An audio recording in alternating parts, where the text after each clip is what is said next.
자, 오늘은 본문 말씀을 중심으로 원수의 손에 넘기시는 하나님. 누구의 손에 넘기신다고요? 친구의 손, 내게 정말 도움이 될 만한 사람의 손, 그런 손이 우리에게 필요한데 하나님께서는 우리를 누구의 손에 넘기신다고요? 원수의 손에서 맡기십니다. 제가 이제 군대 갈 때, 저는 군대에 대한 별로 기억이 없어요. 이렇게 딱 잘려서 너무 싫었는지 별로 기억이 없어요. 근데 군대 갈 때 한 가지 기억에 남는 건 그때 참 기도 많이 했다라는 거예요. 왜 기도했는지 모르겠는데 기도 참 많이 했어요. 특별히 누구 청년이 군대 간다면은 뭐 사람 못 사는 곳에 보내는 것처럼 뭐 외국에 이민 같은 것도 아닌데 뭐 죽으러 가는 것도 아닌데 그렇게 청년부에서 막 울고 기도해 줬어요. 애통해 줬어요. 요즘도 그러십니까? 뭐 가는지 오는지. 그때는 왜 그랬는지 모르겠는데 청년부 특별히 자매들이 많이 울었어요. 막 펑펑펑펑펑펑펑펑 울고 할렐루야 막 울고 그러면 그 눈물에 힘을 얻어서 그래 내가 잘하고 올게. 그리고 청년들이 군생활로 떠납니다.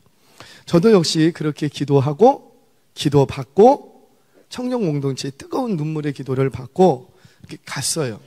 그런데 우리가 그렇게 기도하고 갔으면 좀 뭔가 편안한 곳, 좀 그래도 편한 곳이 있고 조금 또 덜 편한 곳이 있고 좀 그렇잖아요. 그래도 내가 이렇게 기도하고 갔으면 조금 더 편안한 곳 또는 좀 덜 위험한 곳, 뭐 이런 부대나 배치를 받거나 아니면 보직을 좀 받을 것 같은데 아니에요. 아니면 뭐 좀 더 힘든 부대에 갔더라도 선임이 좋은 선임을 만난다거나 그 기분 아십니까? 아시는 분들만 또 여자분들이 끄덕끄덕해 여군 나오셨어요? 선임이 좀 좋으신 분, 순하고 착하신 분, 특별히 나도 믿는데 믿는 분이시면 선임이 얼마나 좋을까.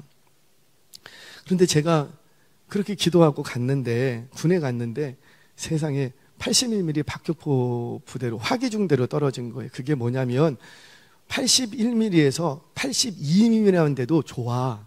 근데 81mm여서 문제가 되는 거예요. 그게 무슨 말이냐면 남자분들은 좀 이해가 되세요. 차라리 90mm 야탑이 돼갖고 포대로 배치를 받으면 50보 이상은 무조건 차 끌고 갑니다. 무조건 차량으로 이동해요. 근데 81mm 같은 경우는 무조건 도보로 이동을 해야 돼요. 도보로. 포열이 18, 포판이 우리 포열, 포다리, 포판 이렇게 딱 돼 있는데 그 81mm인데 포다리가 18kg, 포열이 13kg, 포판이 11.5kg, 이거 다 하면 42.5kg예요. 열받으면 선임이 그거 딱 해갖고 완전군장 해갖고 개인 소개하고 그거를 딱 해갖고 그냥 짊어매주고 기분 좋으면은 이제 포판 딱 메고 11.5kg 딱 메고. 여러분 군장도 매야지 되고 개인 화기도 있어요. 거기다가 포까지, 그러니까 무조건 이동하면 다 그거를 짊어매고 가야 되는 거예요. 도보로 이동하는, 도수로 이동하는 화기 중에서는요 제일 무거운 화기예요. 제일 무거운 화기. 그리고는 또 군기가 빡셌어요. 빡세다는 말 아시죠? 빡셌어요. 왜냐하면 이게 짊어매고 이동을 하다 보니까 체력이 많이 요구가 돼요. 군장 무게도 있고 개인 화기도 있고. 그래서 이거 포다리, 포판, 포열 그게 작은 무게가 아니기 때문에 이거 야간에 또 우리는 이동을 하거든요. 주간에는 눈에 띈다고 항상 무월광 아시죠? 달이 뜨지 않고 별이요. 달이 뜨지 않은 무월광 때 이렇게 이동을 합니다. 그러니까 밤에 움직이지 무월광에 움직이지 빛 나가면 안 되잖아요. 그리고 포열, 포판, 포다리 그거 다 짊어매고 완전무장하고 자기 손님 메고 그리고 이제 이동을 하는 거예요. 그러니 사고가 잘 나요. 조금만 실수하면은 이게 쇠판이기 때문에요. 그냥 막 사고들이 잘 나요. 그래서 군기가 빡셌어요. 선임들이요. 그러면 배속받은 그 부대가 그렇게 빡세면은 선임이라도 좋았는가? 선임도 안 좋았어요. 소위 꼬인 군번. 엄청 꼬였어요. 선임이 아주 고약한 선임을 만난 거예요. 그리고 밤에 잠을 안 재워. 막 잠도 안 재우고 그리고 얼차려를 수시로 시켜.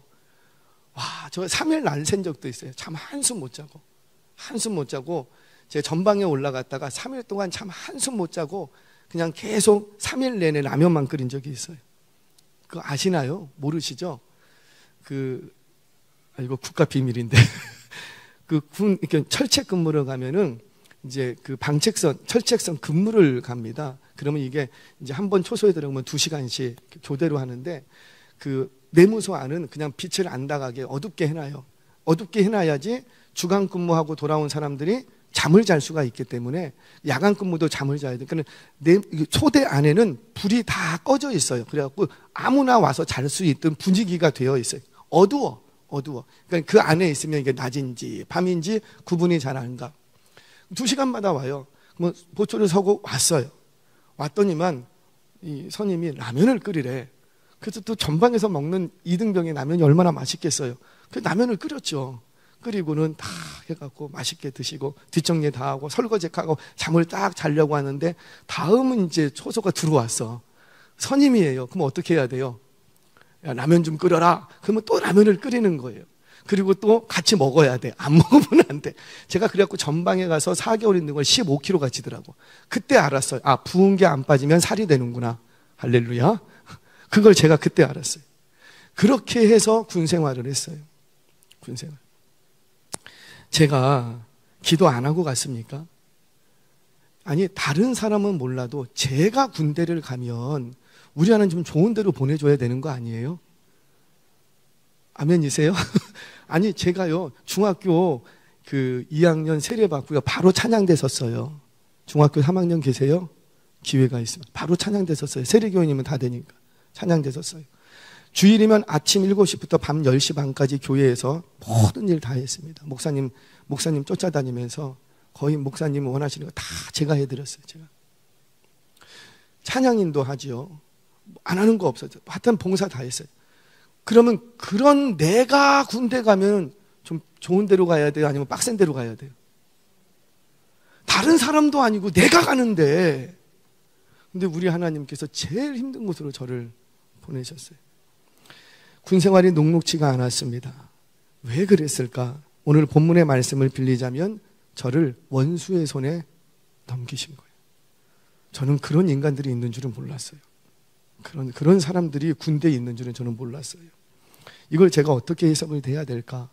제가 뭐 학생 시절부터 예수 안 믿고 땡땡이나 치고 그랬던 인생도 아니고 기도를 하면 저녁마다 2시간 이상씩 기도했다고. 중학교 2학년 때부터.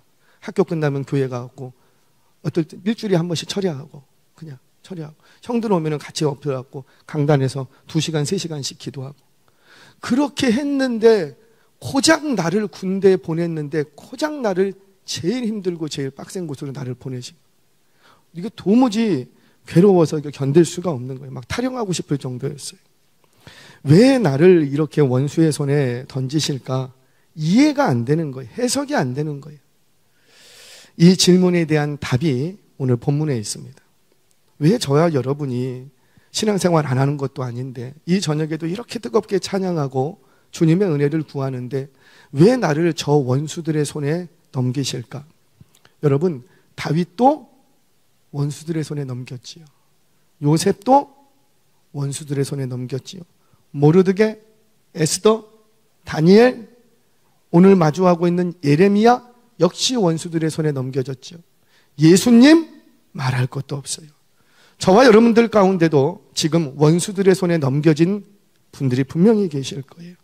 왜 당신이 나를 사랑하신다고 하는데 나도 당신을 사랑하지 않는 게 아닌데 왜 하나님께서는 나를 원수의 손에 넘겨두실까? 오늘 그 해답, 이유를 오늘 본문 속에서 저와 여러분들이 찾아가겠습니다. 크게는 2가지 이유 때문에 그래요. 본문이 드러난 이유 2가지. 자, 첫 번째는 나의 회개하지 않는 죄 때문이라는 거죠. 나의 회개하지 않는 죄. 우리 8절 말씀 같이 한번 읽겠습니다. 시작. 내 소유가 숲속의 사자같이 되어서 나를 향하여 그 목소리를 내므로 내가 그를 미워하였음이로다. 아멘. 잠깐만 띄어놔 주세요. 내 소유가 뭐와 같이 되어서 숲속의 사자같이 되어서 나를 향하여, 누구를 향하여? 나를, 여기서의 나가 누굴까요? 여호와 하나님이시죠. 여호와 하나님을 향하여 그 소리를 내므로 내가 그를 미워하였도다. 여러분, 지금 내 소유가, 내 사랑하는 백성들이 누구에게 지금 소리를 지르고 있다는 거예요? 하나님께. 여러분, 숲속의 사자 같대요. 여러분, 숲속의 사자의 의미가 어떤 이미지지요? 이 숲속에서의 사자는요, 아시는 대로 한번 으르렁 거리면 그 숲속에 있는 모든 짐승들이 다 도망갑니다. 조용해집니다. 그 앞에서 꼬랑지를 다 내리는 거예요. 그래서 숲속의 사자는 교만해요. 최소한 이 숲속에서는 자기가 왕이야. 그래서 교만해요.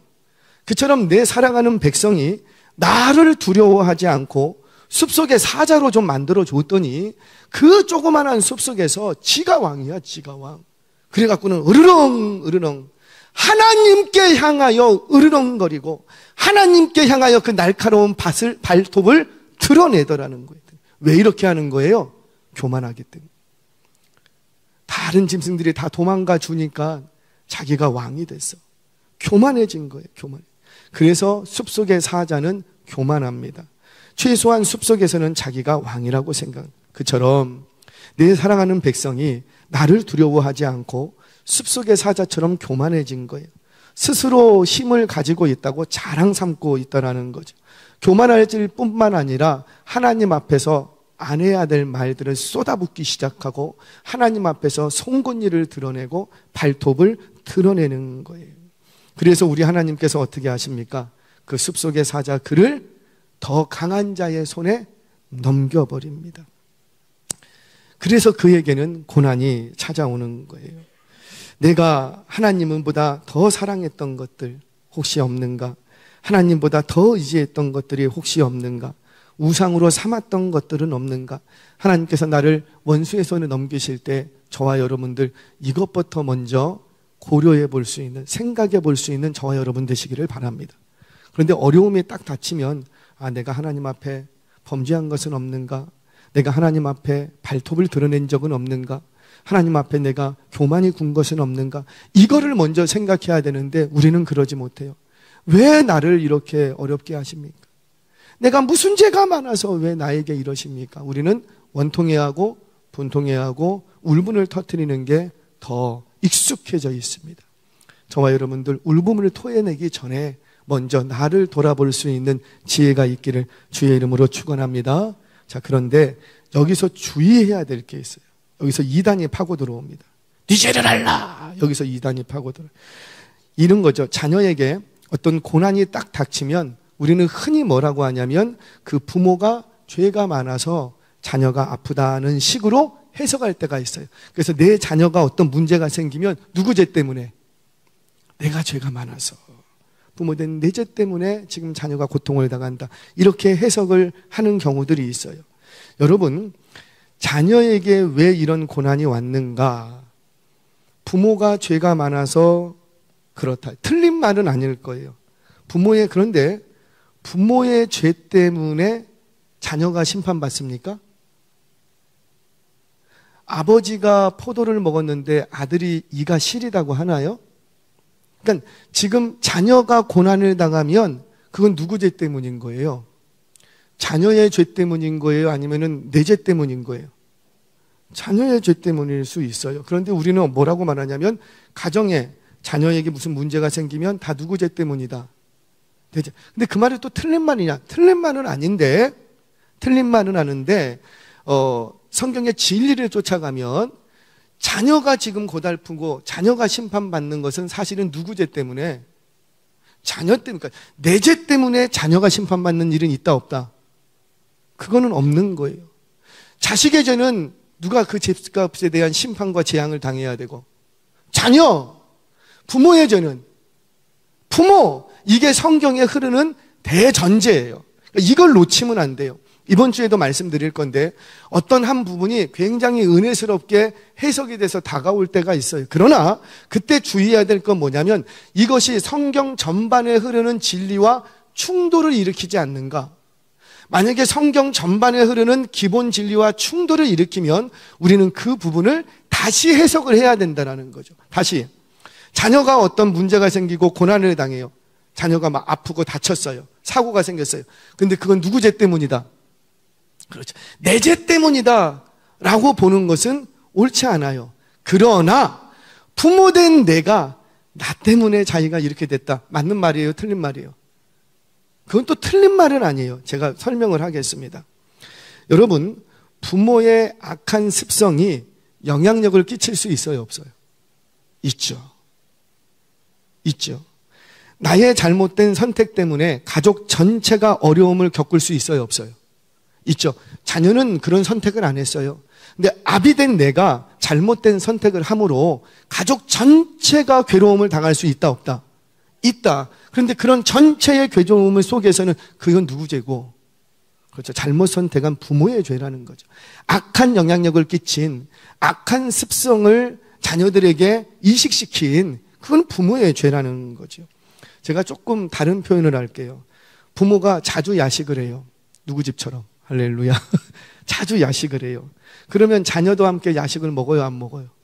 먹어요. 그러다 보니 부모만 살이 찌는 게 아니고 누구도 같이 찌고 자녀도 살이 같이 쪄요. 그래요. 그러면 자녀가 살이 찐 이유는 부모 때문이에요? 아니면 지가 많이 먹어서 그런 거예요?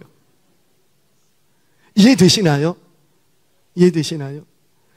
자기가 안 먹으면 되는데 자기가 먹었기 때문에 그게 부모가 먹어서 자녀가 살이 찐 건 아니잖아요.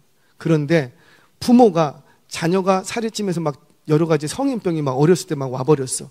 그거를 보면서 누구의 죄로 여기고 내가 악한 습성을 내가 끊어내야 될 것들을 내가 끊어내지 못한 나의 악한 습성 때문에 누구까지 영향을 끼친 거예요.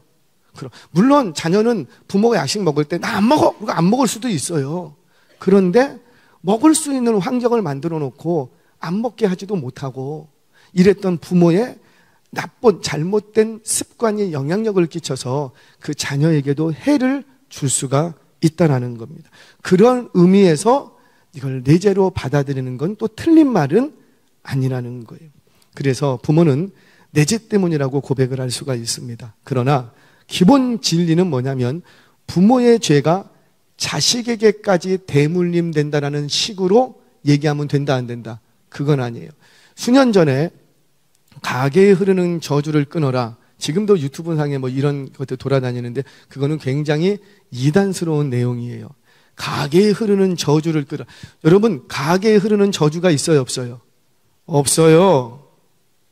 가게에 흐르는 저주가 아니라 부모의 저주, 부모의 죄는 부모의 죄, 나의 죄는 나의 죄, 내 자녀의 죄는 자녀의 죄일 뿐이지 내가 죄 지은 게 가게에 무슨 저주로 쫙 흘러갖고 자녀도 막 저주를 당한다. 그런 게 있어요, 없어요? 없어요. 그래갖고 그게 외국에서 왔는데 피가름인가? 뭐 피를 바꿔야 된다. 그러면서 예수의 피로 바꿔야 된다. 이게 굉장히 의례스러운 내용이기는 하지만 깊이 들어가 보면은 굉장히 잘못된 사상을 우리에게 던져주는 거예요. 여러분 기억하세요. 내 죄 때문에 내가 심판을 당하고 너 죄 때문에 너가 심판을 당하는 거예요. 그래서 구원을 얻을 때는 누구의 믿음으로 구원을 얻고? 그래서 나의 믿음이에요. 부모된 내가 믿어야 내 믿음, 내 구원은 내 믿음으로 가는 거지. 내가 열심히 믿는다고 해서 자녀까지 덤으로 구원받는 건 아니라는 거예요. 저와 여러분들, 이처럼 우리의 가정이 원수의 손에 넘겨질 때는 첫 번째로 생각해야 될 것은 내가 또는 우리가 회개하지 않는 죄는 무엇인가 돌아볼 수 있는 은혜가 있기를 주의 이름으로 축원합니다. 그 죄를 깨달으라고 원수의 손에 넘겨주세요. 자, 그렇다면 그 내가 죄를 깨닫고 이 가정에 닥친, 우리 가정에 닥친 이 재앙을 나의 죄로 고백할 때 어떤 일이 일어나는가? 우리 성경 보겠습니다. 우리 본문 10절, 11절 말씀 같이 한번 읽겠습니다. 시작. 많은 목자가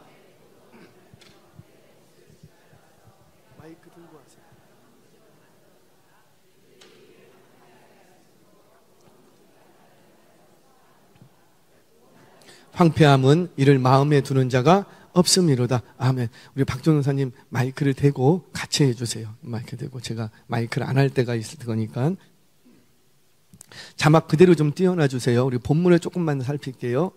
무슨 말을 할까요? 많은 목자가 내 포도원을 헐었다. 포도원은 뭘 말할까요? 내 백성. 내 백성. 그래서 이스라엘 백성들은 포도나무로 비유가 되죠. 특별히 여러 과일 중에서 포도라는 것은 포도는 한 송인데 여러 알갱이가 막 붙어 있어요. 그래서 그걸 볼 때마다 분명히 포도 한 송인데도 이렇게 보면은 굉장히 풍성해 보이죠. 그래서 기쁨을 상징합니다. 그래서 많은 목자가 내 포도원을 헐며, 이 말은 나의 기쁨이 되는 이스라엘 백성들을 헐었다 이거예요. 내 몫을 짓밟고 내가 기뻐하는 땅을 뭐로 만들고 황무지로 만들었더라. 그들이 이를 황폐하게 하였으므로. 여기서의 그들은 누굴까요? 앞에 있는 많은 목자, 내 포도원을 헐어버렸던 그들을 얘기합니다. 그들이 이를 황폐하게 하였으므로 그 황무지가 나를 향하여 슬퍼하더라. 그 땅이 슬퍼하는 거예요. 온 땅이 황폐함은 이를 마음에 두는 자가 없음이로다. 성경에서 이를이라고 나오면 히브리어 말로 키라는 말입니다. 키 말은 영어로 because나 아니면 for라는 뜻이에요. 왜냐하면 이런 뜻이 돼요. 자, 그러니까 오늘 이 말은 무슨 말이냐면, 역사적으로 본다면 회개하지 않는 유다를 향해서 바벨론을 강성하게 만들어서 그 바벨론을 통해서 유다를 심판했다는 거예요. 그래서 나의 기쁨이 되는 그 포도원과 그 땅을 황무지로 만들었다는 거예요. 그런데 그로 인해서 그 땅이 슬퍼한답니다. 그런데 왜 이렇게 하셨는가? 왜 그렇게 하시고 나서 다시 회복과 구원을 일으키지 않는가? 왜냐하면 뭐 때문에 그런다? 그렇죠. 이를 마음에 두는 자가 없음이로다. 여기서 마음을 두는 자가 없다는 게 무슨 말이에요? 생각 좀 하세요. 그 말이에요. 왜 생각을 안 하니? 왜 내 백성이, 내 사랑하는 포도원이 왜 이렇게 됐는지 너 왜 생각을 안 하니? 그러니까 한마디로 이 상황을 보면서, 아, 누구의 죄로? 내가 회개하지 않는 죄 때문에 이렇게 되었구나. 이렇게 마음에 두는 자, 왜 이런 일이 일어났는지 왜 생각을 안 하냐라는 거예요. 그렇게 생각하는 사람, 즉 회개하는 사람이 없기 때문에 이렇게 됐다라는 거지요. 저와 여러분들 가정이나 개인이나 공동체에 어떤 심판의 재앙의 진노의 채찍이 내려질 때 왜 이것이 나에게 왔을까? 다시 한번 깊이 돌아보시기 바랍니다. 그 돌아봄 속에서 누구의 죄로 받고 나의 죄로 받는 거예요. 자, 그러면 이 나의 죄로 받는 사람이 없기 때문에 계속해서 심판과 재앙이 일어나는 거예요. 그러면 반대로 하나님의 구원과 회복을 일으키실 때는 누구를 통해서 일으키실까요? 그렇죠. 이 사건을 깊이 생각하고 그 사건 속에서 나의 죄로 고백하는 그 사람을 통해서 회복하시는 거예요. 민족이 당한 고통, 우리 가정이 당한 고통을 나의 죄로 인식하고 회개하는 그 한 사람을 통해서 그 가정과 그 공동체는 회복과 구원이 일어나는 줄 믿으시기 바랍니다. 자, 정말 그런가? 성경을 통해서 증명하죠. 다니엘서 9장에서 보면, 다니엘서 9장에 다니엘의 기도가 기록이 됩니다. 이 기도의 주어를 보면 다 우리로 되어 있어요. 집에 가서 9장을 한번 보세요. 처음부터 끝까지 우리. 자, 다니엘은 어떤 인생이었느냐? 다니엘처럼 순결한 사람이 없어요. 다니엘처럼 기도 많이 하는 사람이 없다니까요. 다니엘처럼 그 시대 속에서 하나님만 의지하는 사람이 별로 없어. 그럼에도 불구하고 이 민족의 죄, 이 민족이 왜 망해버렸는가? 이 민족이 왜 포로로 끌려왔는가? 그 부분을 깊이 생각할 때에 누구의 죄 때문이다? 다니엘, 나의 죄 때문에 이런 상황이 벌어졌다는 거예요. 우리 속에, 우리라는 단어 속에, 특별히 그 우리라는 단어 속에 누구의 죄를 더 크게 보고 나의 죄를 크게 봤다라는 거죠. 자, 우리 성경 보겠습니다. 다니엘서 9장 5절 같이 한번 읽겠습니다. 시작. 우리는 이미 범죄하여 패역하며 행악하며 반역에 하여 주의 법도와 규례를 떠났어. 누가? 우리가 떠났다. 네, 우리 속에는 누구도 있다고요? 다니엘, 나. 한 절 더 봅니다. 다니엘서 9장 6절 같이 한번 읽겠습니다. 시작. 우리가 또 주의 종 선지자들이 주의 이름으로 우리의 왕들과 우리의 고관과 조상들과 온 국민에게 말씀하는 것을 듣지? 아니, 누가 듣지 않았다고요? 우리가. 유다 백성들이 포로로 끌려온 것이 다 누구의 죄라? 우리의 죄라는 거예요. 그 우리의 죄 속에는 다니엘 자신의 죄도 자신의 죄도 여기에 속해 있습니다. 지금 다니엘이 이 고백을 하는 시점이 언제냐면 포로로 끌려온 지 70년쯤 지났을 때의 시점이에요. 70년쯤. 그러면 거꾸로 올라가서 나라가 망하고 포로로 끌려올 때 다니엘이 몇 살쯤 됐느냐? 10여 세의 나이예요. 그 10여 세의 나이에 죄를 지었으면 얼마나 죄를 지었겠습니까? 다니엘과 같은 청소년들이 그렇게 죄를 많이 지어서 그 나라가 망했는가? 절대 그렇지 않거든요. 또 심지어 다니엘은 포로로 끌려왔을 때 그 왕의 진미를 먹어요? 거부해요? 거부해요. 그럼 이방 땅에서만 순결하게 살았겠죠? 아니라는 거죠. 이미 유다 땅에서부터 어떤 삶을 살았고 순결하고 깨끗하고 정직하고 하나님 앞에서 부끄러움 없는 삶을 살았던 사람이 다니엘이에요.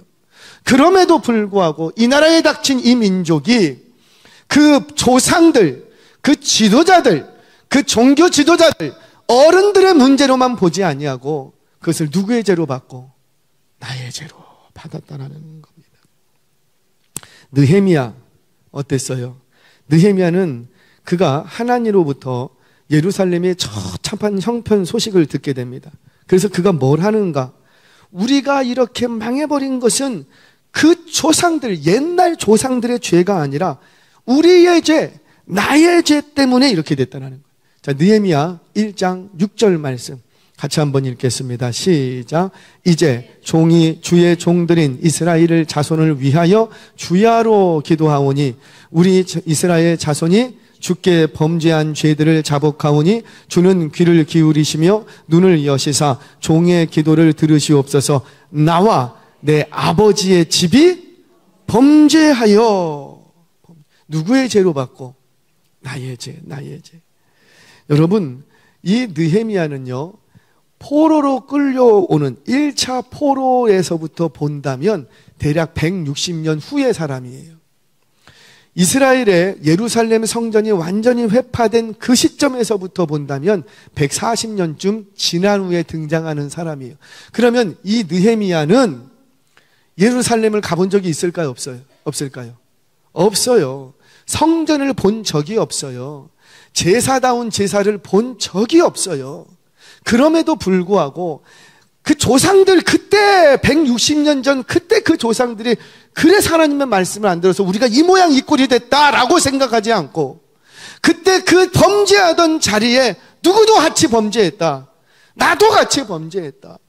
우리가 예수 앞에서 십자가 앞에서 그 죄를 나의 죄로 고백하는 건 예수님의 십자가에 못 박은 그들이 예수를 십자가에 못 박은 것이 아니라 그 예수를 못 박는 그 자리에 누구도 같이 있었고 나도 예수를 십자가에 못 박을 때 그 로마 관정들만 십자가에 못 박은 것이 아니라 그 십자가에 못 박을 때 누구도 같이 못 박고 있었고 나도.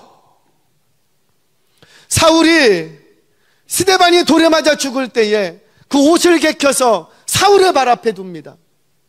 그 돌을 던져 스데반을 죽일 때 그 자리에 누구도 있었고 나도. 그럴 때 2000년 전 일어났던 그 십자가의 구원의 사건이 2000년이 지난 오늘 나의 사건이 되어지는 거예요. 구원은 나의 사건이고 나는 주님을 향해서 돌 던질 때 나는 돌 던지지 않았습니다. 죄송해요. 그런 분에게는 2000년 전 구원의 사건이 유효한 사건으로 다가오지 않는 거예요. 느헤미야가 비록 자신은 그렇게 조상들처럼 죄를 짓지 않았으나 그 범죄했던 현장에 나도 있었다고 고백함으로 그 죄를 자신이 끌어안고 하나님 앞에 나아갑니다. 하나님 앞에 나아갈 때 어떤 역사들이 벌어지고 그 느헤미야 한 사람을 통해서 무너진 예루살렘 성벽을 다시 재건시키는, 흩어졌던 주의 백성들의 마음을 다시 하나님께로 돌아오게 하는 거예요. 저와 여러분들이 그 한 사람 되시기를 주의 이름으로 축원합니다. 오늘 첫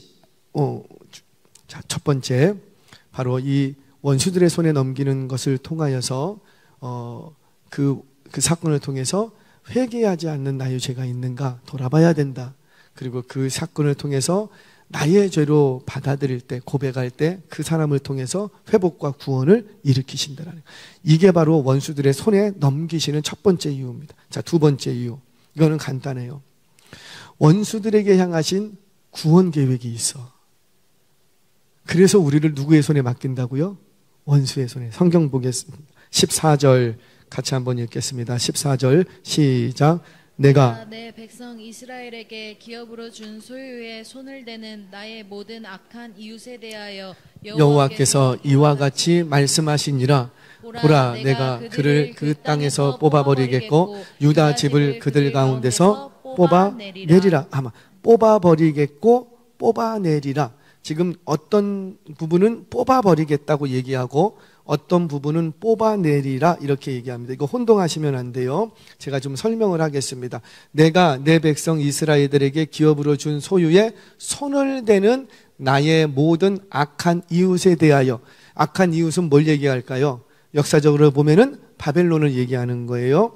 그런데 그 바벨론이 악한 이웃인데 누구의 악한 이웃이래요? 나의 여기서의 나가 누구예요? 여호와 하나님. 나의. 그러니까 지금 이 사건을 주권적으로 움직여 가시는 분이 누구라? 그렇죠. 여호와 하나님이시다 이거예요. 내가 바벨론을 강성케 해서 내가 너를 바벨론을 통해서 때리고 있다. 지금 그 말씀을 하십니다. 그 악한 이웃에 대하여 여호와께서 이와 같이 말씀하시니라. 보라, 내가 그들을. 여기서의 그들은 누구고? 국어를 잘하셔야 돼요. 그래야지 성경이 열려요. 이거는 영어가 아니에요. 중국어도 아니에요. 국어예요. 그러니까 보라, 내가 그들. 여기서의 그들은 그 모든 악한 이웃을 얘기합니다. 그들을 그 땅에서, 바벨론 그 땅에서 뽑아버리겠대요. 뽑아버린다는 것은 심판해버린다는 것이겠죠. 뽑아버리겠대요. 다 흩어버리겠대요. 이 사건은 역사적으로 그대로 이루어집니다. 바벨론을 왕성할 때에 유다를 뽑아버리셨고 그 뽑아버렸던 그 바벨론을 메대 바사가 와서 바벨론을 뽑아버립니다. 심판해버립니다. 자, 뽑아버리겠고 유다 집을 그들 가운데서 뭐 하리라? 여기 뒤에 뽑아내리라는 무슨 뜻일까요? 구원을 얘기하는. 유다의 집을 그들 가운데서, 그러니까 바벨론이 심판당할 때 우리 하나님이 유다는 어떻게 하겠다고요? 그 심판 중에 뽑아버리겠다는.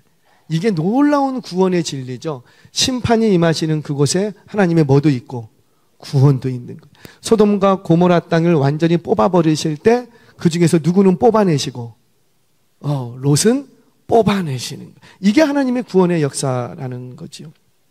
자, 그처럼 이 내용은 바벨론이 유다를 심판하는 도구로 쓰임 받고도 그들의 악함 때문에 메대와 바사 제국을 통하여서 이제 멸망당하는 것을 말씀하십니다. 자, 이어서 15절도 한번 보겠습니다. 15절 시작.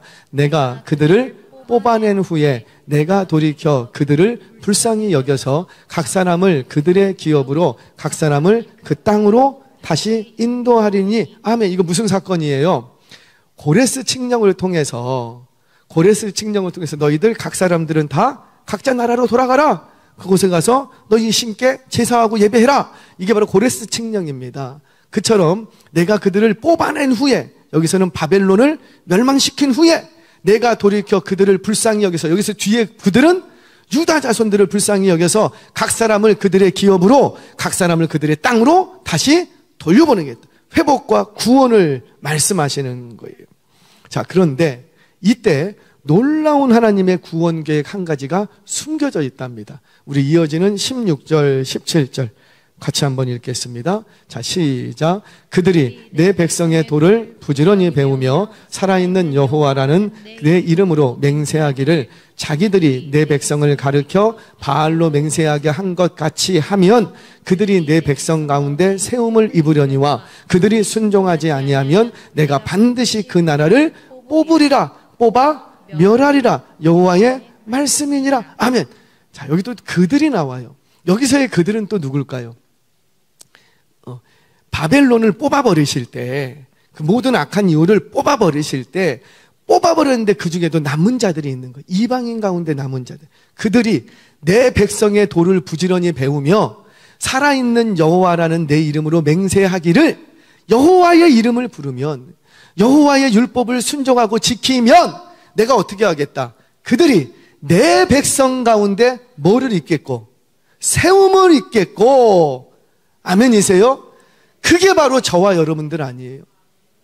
모든 이방인들 다 멸망당할 때 그때도 그들 가운데 몇몇을 하나님께서 구원하셔서 너희가 유다인들이 이 예루살렘 백성들이 하나님의 율법과 말씀에 순종하면서 살았던 것을 너희도 배우면, 너희도 그렇게 순종하면 너희도 유다가 세움받는 것처럼 너희들도 세워 주시겠다라는 거예요. 이제 보이십니까? 우리를 원수들의 손에 넘기는 것은 단순히 우리들 심판하기 위함만이 아니라 그 원수들 중에서도 우리의 모습을 통해서 구원을 얻어야 될 영혼들이 있다라는 거예요. 이 유대인들이 고토로 돌아갑니다.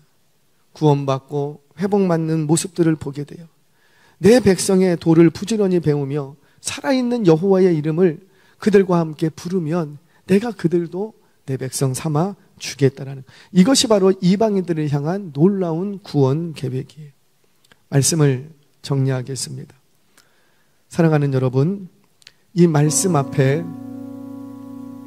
나의 고난의 사건이 해석이 되는 지혜가 있기를 바랍니다. 지금 내가 원수의 손에 맡겨졌다면 왜 나를 원수의 손에 맡겼는가? 여러분, 나 죽겠어요. 분통하고 원망하고 불평하고, 그래서 그 문제가 해결되면 그렇게 하세요. 내가 원망했더니 이 문제 해결됐다 그러면 원망하세요. 내가 불평하고 짜증내고 내가 막 분노를 쏟아 부었더니 이 문제가 잘 해결됐더라 그러면 그렇게 하세요. 그런데 하나님께서 원수의 손에 넘기시면 그 앞에서 억울해하고 원망하고 불평하고 투정 부리면 누구만 더 아프고, 원망하는 나만 아픈 거예요. 불평하는 나만 잠 못 자는 거예요. 사랑하는 여러분, 그 순간에 이 사건 속에 내가 회개하지 않은 죄는 없는지, 나를 왜 고약한 저 상사 손에 맡길까? 허구 많은 사람들 중에 왜 저 고약한 상사를 내 선임으로 들어서 나를 그의 손에 맡기실까? 나를 왜 고집스러운 남편과 자녀의 손에 던지실까? 왜 나를 질병과 가난이라는 원수의 손에 나를 던지시는가? 왜 그러시는가? 그때마다 원망하고 불평하는 것 전혀 도움이 되지 않습니다. 이 재앙을 회복과 구원으로 바꾸려면 그 속에서 내가 회개하지 않은 죄는 없는지, 교만했던 모습과 우상 숭배로 인해서 이 심판이 온 것은 아닌지 돌아보는 은혜가 있기를 바랍니다. 그리고 그 고난의 사건이 나의 죄 때문이라고 고백하며 그 죄의 짐을 짊어매고 내가 하나님 앞에 나아가는 거예요. 비록 남편이 실수했을지라도 그는 당신이 잘못해서 그래 라고 하는 것이 아니라, 내가 당신을 위해서 더 기도하지 못하고 내가 당신을 더 섬겨주지 못해, 나의 죄였어. 내가 좀 똑똑했어야 되는데 내가 그렇게 못했네. 나의 죄로 끌어안고 하나님 앞에 나아가서 울고 하나님 앞에 나가서 회개하면 그 울고 회개하는 그 사람을 통해서 회복이 일어나는 거예요. 남편들은 회개 안 해요. 자기가 실수했어도 자기가 실수했다고 말을 안 해. 그리고는 운이 없었다고 얘기하고, 그리고는 좀 뭐가 부족했었다고 얘기할 뿐이지. 그런데 그거 바꾸려면 회개하지 않는 남편 들들 볶아봤자 회개 안 해요. 거기서는 답이 안 나와요. 그 죄를 기도 많이 하는 내가, 예수님을 조금 더 알고 있는 내가 그 죄의 짐을 짊어매고 하나님 앞에 나아갈 때 바로 그분을 통해서 그 공동체와 가족은 회복되어지는 거예요. 그리고 원수들의 손에 나를 넘기시는 그 사건을 통해서 그들 중에도 구원하실 몇몇이 있다는 사실을 기억하시기를 바랍니다. 그러면 원수 너무 미워하지 않을 수 있어요. 조금은 참을 수 있고 조금은 너그럽게 대해줄 수가 있는 거예요. 그 놀라운 섭리 속에 하나님의 구원 계획이 있음을 믿고 원수 앞에조차도 믿음의 모습을 보일 수 있는 저와 여러분 되시기를 바랍니다. 그렇게 할 때 그 한 사람을 통해서 회복과 구원을 시작하실 뿐만 아니라 원수까지도 구원해 내시는 하나님의 놀라운 기적의 사건을 경험하게 될 줄로 믿습니다. 이 놀라운 회복과 구원의 주인공들 되시기를 주의 이름으로 축원합니다.